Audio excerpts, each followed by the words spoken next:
Okay, let's talk tagging for a minute. I want to show the process of how this works so then you understand why you should do it, because I know a few of you have had some issues doing what I'm about to show you in a few moments here. So I'm going to go ahead and show this. So I'm over here in Falador. I'm going to use this guard as an example here. I have tagging turned on from my hotkeys. Now you've heard of Wreck It Ralph. This is Get Wrecked Ralph. So I'm going to go over here and tag Ralph.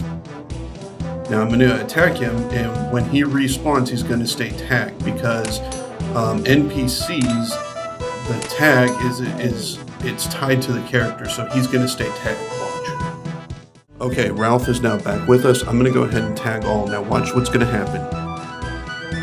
It only tagged the guards that have the same weapons and clothing as Ralph. Notice the archer guard is not tagged.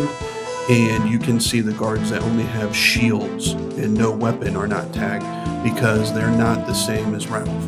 That's how tag all works. Now, let's take a look at how tagging behaves with inanimate objects right now. Let's see how an inanimate object like the sphere in the Eclipse fight behaves. So I'm going to go ahead and tag it and speed up the video. Sorry in advance.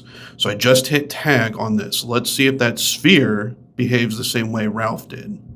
So I'm going to speed it up here. Yes, I did draw this kill out to illustrate this point.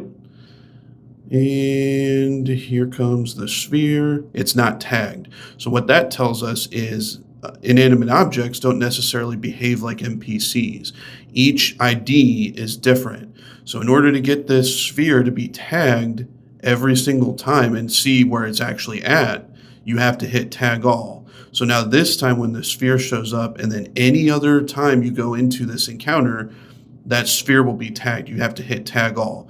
So now that's not going to explain how I have the floor tiles marked where you can see how big the damage buff actually is. We're going to get into that now, but I first had to show you the differences between NPCs and inanimate objects in order to understand this next part that we're going to get into right now. Okay, so now I'm at the Hallowed Sepulchre in the northeast corner of Darkmire. Inside is an NPC called the Mysterious Stranger.